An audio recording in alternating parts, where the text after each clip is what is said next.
அதான் சொன்னேன். நம்ம சில மிஸ்டேக் நமக்கும் காரணமாக இருப்போம். நிறைய விஷயங்கள் இருக்குது சார். நாமளே நம்ம சில சமயங்களில் ஸ்டூடெண்ட்டே எனக்கு கற்றுக் கொடுப்பான் சார். எட்டயபுரத்தில் பிறந்தவரை பற்றி குறி போகிறீங்கன்னா அவன் ஏசிங்கிறான், எட்டயபுரத்தில் யாரோ பிறந்திருப்பார், நீ யாரை பற்றி கேட்கிறான்னு கேட்டான். நான் மறக்கவே மாட்டான் அதெல்லாம். அவன் ஆன்சர்லாம் நிறைய மறக்க மாட்டான் சார். 5 புலன்களை அடங்கினால் என்ன பண்ண ஆம்புலன்ஸ் வரும்னு எழுதியிருந்தான். என்ன அருமையான பதில் தெரியுமா அதெல்லாம். அதை விட பெரிய வேடிக்கை சார், ராஜாராம் மோகன் ராய் கூறி போகிறீங்கன்னா இந்த 4 வரும் நல்ல நண்பர்கள் எழுதிக்கிறான் சார். விளையாட்டுத்தனமான வேடிக்கையான பிள்ளைங்க சார். 18ஆம் நூற்றாண்டில் வாழ்ந்தவர்களை பற்றி கூறி போகிறேன், அனைவரும் மாண்டு விட்டான்னு எழுதுனான். ஃபுல் மார்க் போட்டேன் சார் நான். இல்லைன்னா அப்படியே ஒரு ஆளை காட்டணும், நான் எங்கே போவேன்?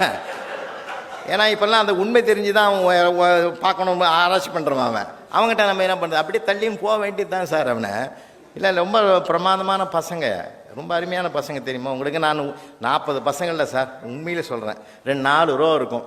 யாரையும் உயர்வாகவும் நினைக்கிறதில்ல, யாரையும் தாழ்வாகவும் நினைக்கிறதில்ல. ஒவ்வொருத்தருக்கும் அவங்கவுங்களுக்கு தகுந்த திறமையை கடவுள் வச்சுருக்கான் சார். அதை முதல்ல நாம் நம்பணும். எல்லாருக்கும் திறமை இருக்குது சார். திறமை வேறு, புத்திசாலித்தனம் வேறு. திறமை வேறு, புத்திசாலித்தனம் வேறு. இப்போ நாம் சில பேர் தெரிஞ்சுக்கிறோம், புரிஞ்சுக்கிறது இல்லை. அதனால தான் வீட்டில் இன்றைக்கும் கேட்குறாங்க, இத்தனை வயசுல என் வீட்டுக்காரிக்க புரிஞ்சுதா கேட்குறாங்களா.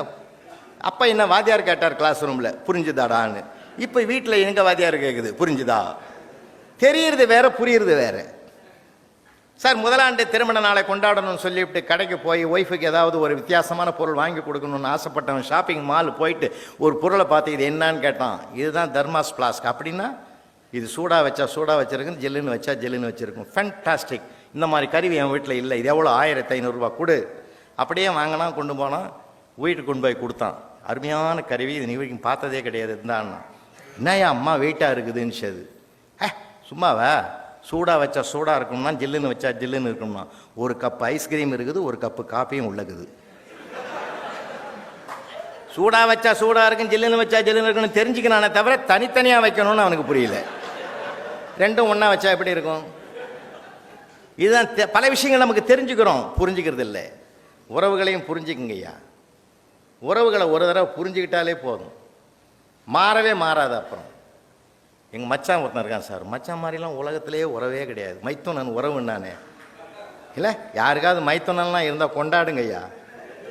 அது என்ன மகிழ்ச்சியான உறவு தெரியுமா, ஜாலியாக பகிர்ந்துக்கிறது சார். அது பேச்சிலையும் செயல்லையும் அது மாதிரி ஒரு ஆனந்தம் உலகத்திலே இல்லை.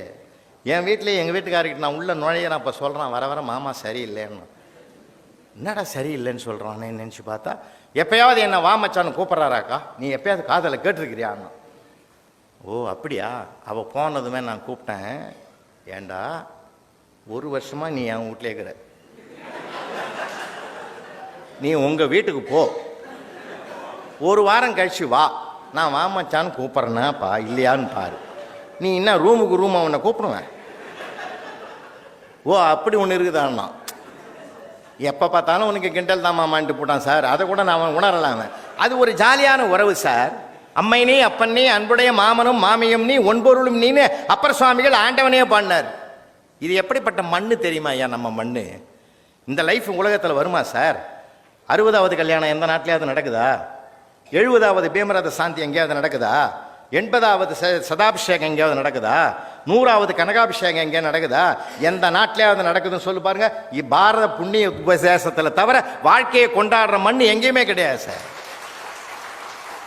12 வருஷத்துக்கு முந்தைய எனக்கு 60 சஷ்யப்த பூர்த்தி நடந்தது திருக்கடையூரில் சார். ஆஸ்திரேலியாவில் வந்த என் ஃப்ரெண்டு கேட்டாம்பார், அதே ஒய்ஃப் ஆனான் சார்.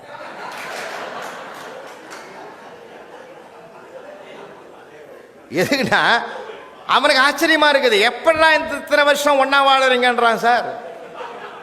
எந்தையும் தாயும் மகிழ்ந்து குலாவி இருந்தது மின்னாடி, அதன் முந்தைய 1000 ஆண்டுகள் வாழ்ந்து முடிந்தது மின்னாடி. பாரத தேசம் பழம்பெரும் பூமிடான் நான் பாரதி மார்தட்டி பாடினான் சார். பாரத பூமி பழம்பெரும் பூமிடா. இது பிள்ளைகளுக்கு தயவு செஞ்சு படி படி படி படின்னு அந்த படிப்பை வலியுறுத்துகிறோம். திறமை கிடைக்கிறது, அவனை புத்திசாலித்தனமாகவும் வளர்ப்போம். அவன் யார் என்பதை எது தெரியுமா அடையாளப்படுத்தும்? அவன் யார் என்பதை அடையாளப்படுத்துவது அவன் வாயிலிருந்து வருகிற வார்த்தைகள் தான். நல்ல புனிதமான வார்த்தைகளை பேச கற்றுக் கொடுப்போம் பிள்ளைகளுக்கு. இன்னைக்கு அதுக்கு நேரம் இல்லைன்றாங்க நிறைய பேர். சொல்லாதீங்க. நாம தான் அன்பான வார்த்தைகளை கற்றுக் கொடுக்கணும் பிள்ளைகளுக்கு. வார்த்தைகளே பலம், வார்த்தைகளே பலவீனம். இரண்டே சொற்கள் உலகத்தையே புரட்டி போட்டது. அந்த இடத்துல போய் நான் தொழுது வணங்கிட்டு வந்தவன்.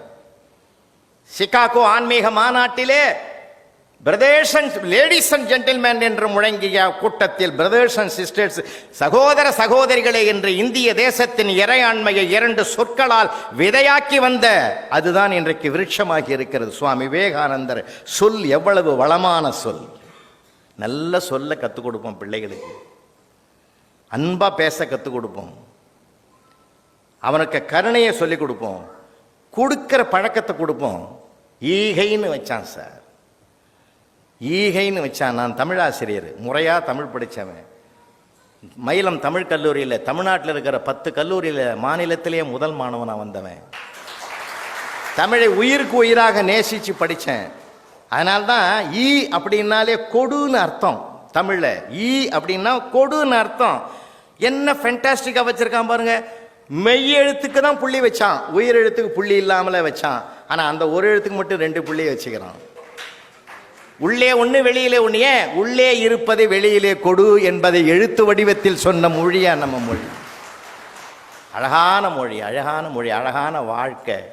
அம்மா அப்பா உறவுகள் நேசிக்கிற மண்ணி அந்த மண். அமெரிக்காவெல்லாம் போய் பாருங்கள். நான் 3 மாதம் சுற்றி வந்தேன். 5-6 ஸ்டேட் போய் போயிட்டு வந்தேன். உண்மையிலே எப்படா ஊருக்கு போகணுன்னு இருந்தது எனக்கு. நிஜமாக சொல்கிறேன், மூத்தவர்களுக்கு நல்லாவே தெரியும். அங்கே எல்லாமே தனி மனிதனாக வாழறோம். வேறு வழி இல்லை. அந்த நாட்டு சூழல், அந்த நாட்டு கல்ச்சர் அதுதான். அதனால் அறிவுபூர்வமானதுக்கும் நம்ம மகிழ்ச்சி அடைவோம், சந்தோஷப்படுவோம், ஆனந்தப்படுவோம். எவ்வளோ பெரியவர்கள் இந்த மகிழ்ச்சியை வளர்த்தாங்க தெரியுமா? உங்களுக்கு தெரியாது இல்லை. பேரறிஞர் அண்ணா எதிர்கட்சி தலைவர். கொஞ்சம் நினைவுபடுத்துகிறோம் உங்களுக்கு, அதெல்லாம் சொல்லணும். இப்போ கற்றாரை கற்றாரே காமூர்வரண்ணா. ஆளுங்கட்சி காங்கிரஸ் கட்சி, மாண்புமிகு சி. சுப்பிரமணியம் அவர்கள் 1 மணி நேரம் உரையாற்றுகிறார். எல்லா காங்கிரஸ்காரர்களும் அமைதியாக இருக்கிறார்கள். அண்ணா மெத்த படித்த மேதை எழுந்தார். மாண்புமிகு அமைச்சர் அவர்கள் ஆற்றிய உரை இயேசுநாதர் மலைப்பொழிவு செய்தது போல் இருந்ததுன்னு பாராட்டினார். அப்பதான் கை தட்டினாங்க எல்லாரும். சிஎஸ் எழுந்தார். என்னை இயேசுநாதர் என்று எதிர்க்கட்சி தலைவர் சொன்னார், பெருமையாக இருக்கிறது. என்னை சிலுவையில் அறையாமல் இருந்தால் சரி என்றார். பேரறிஞர் அண்ணா மெத்த படித்தவர் இல்லையா? இயேசுநாதரை சிலுவையில் அறைந்தது அவரோடு இருந்தவர்களை தவிர எதிர்க்கட்சிக்காரர்கள் இல்லைன்னார். சார் அவரும் சிஎஸும் சந்தோஷப்பட்டார், அவரும் சந்தோஷப்பட்டார். சார் சட்டசபை கலகலப்பா இருந்தது. அது பிற்காலத்தில் கைகலப்பாச்சு, அது வேறு. கலகலப்பா இருந்தது சார். அறிஞரை மதித்த காலம், ஆனந்தத்தினுடைய விளைவாக இருந்தது அது. அண்ணா அவர்கள் முதலமைச்சராக இருக்கிற போது எதிர்கட்சியில் உட்கார்ந்து இருந்த விநாயகம் அவர்கள் இருந்து கேட்டாரு, மிருகக்காட்சி சாலைக்கு பொன்மனச்செம்மல் எம்ஜிஆர் அவர்கள் ஒரு பெண் புலிக்குட்டி கொடுத்தார், நான் ஒரு ஆண் புலிக்குட்டி கொடுத்தேன். அந்த மிருகக்காட்சி சாலைக்கு போய் பார்த்தேன். பெண் புலிக்குட்டி பராமரிக்கப்படுகிற அளவுக்கு நான் கொடுத்த ஆண் புலிக்குட்டி பராமரிக்கப்படவில்லைன்னார். உடனே அண்ணா சொன்னார், இது சம்பந்தமான விஷயத்தை 2 சம்பந்திகளும் சட்டமன்றம் முடிந்த பிறகு பேசி தீர்த்து கொள்வோம்.